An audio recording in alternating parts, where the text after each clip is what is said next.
Good day everyone. Today I am going to discuss the topic macrominerals, specifically the selenium. So first, let us define what is selenium. Okay, so selenium is a mineral found in the soil. It naturally appears in water and some foods. So while people only need a very small amount, selenium plays a key role in their metabolism. Okay, so selenium is a trace element that is naturally present in many foods. Sometimes it is added to others and is available as a dietary supplement. It is naturally or nutritionally essential for humans and is a constituent of more than 2 dozens of selenoproteins that plays a critical roles in reproduction, thyroid hormone metabolism, DNA synthesis, and protection from oxidative damage and infection. Now, let's proceed to its nomenclature and forms. So, selenium is discovered on 1817 by John Jacob Berzelius, and its name is derived from the word selene, the Greek name for the moon. So, its allotropes is red Se, gray Se, and black Se. Now, its atomic number is 34. Its symbol is Se. Its electron configuration is what the illustration shows, and its name is selenium. Now, its atomic weight, on the other hand, is 78.971. Its acid-base properties of higher valence is strongly acidic. Its crystal structure is hexagonal, and its physical state at 20 degrees Celsius or 68 degrees Fahrenheit is solid. So, selenium exists in two forms, the inorganic or the selenate and selenite, and organic, the selenomethionine and selenocysteine. So, both forms can be good dietary sources of selenium. So, soils containing inorganic selenites and selenates that plants accumulate and convert to organic forms, mostly selenocysteine and selenomethionine and their methylated derivatives. So most selenium is in the form of selenomethionine in animal and human tissues, where it can be incorporated non-specifically with the amino acid methionine in body proteins. So skeletal muscle is the major sites of selenium storage. So accounting for approximately 28% to 46% of the total selenium pool. So both selenocysteine and selenite are reduced to generate hydrogen selenide, which in turn is converted to the selenophosphate for selenoprotein biosynthesis. Now, what is the normal selenium level in the human body? So, total selenium content of the body ranges from 13 to 30 milligram, with approximately 28 to 46% of these stored in skeletal muscle. So, plasma or serum selenium concentrations of 8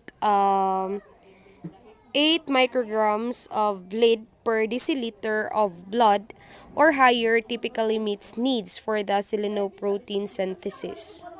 The most commonly used measure of selenium status are plasma and serum selenium concentrations. Now, concentrations in blood and urine reflect recent selenium intake. So, let's refer to the illustration. The serum or plasma ages or years on the left side, and then the plasma selenium naman on the other side.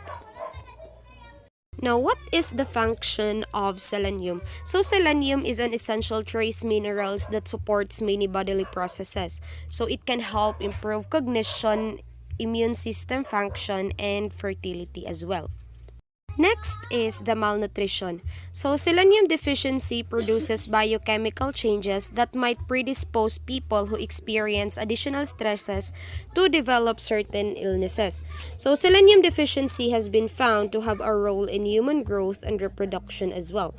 Moderate deficiency plays a role in myodegenerative diseases such as muscle weakness. And then low selenium state has been associated with depressed mood, anxiety, and confusion.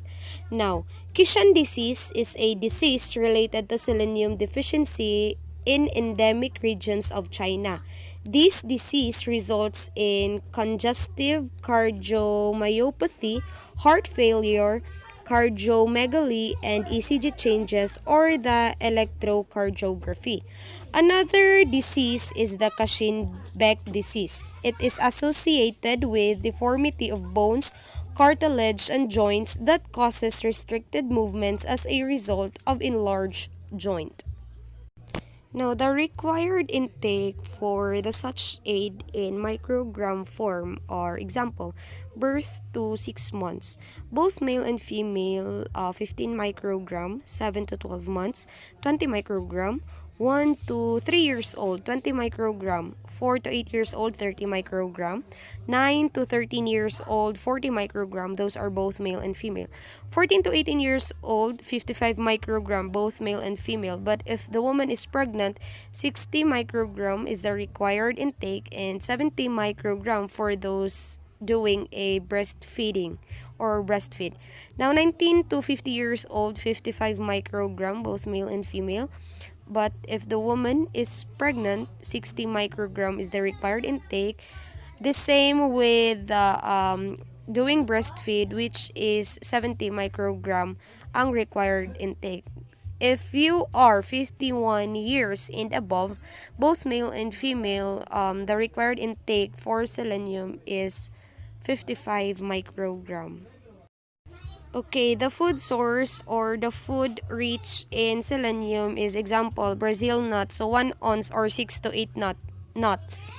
Sa microgram or mcg per serving 544, and then percent per daily value or the percent in daily value is 989. Now tuna, yellowish fin, cooked, dry heat, 3 ounces. Its mcg per serving is 92, and then percent of daily value is 167, and so on. Kindly refer to the illustration na lang.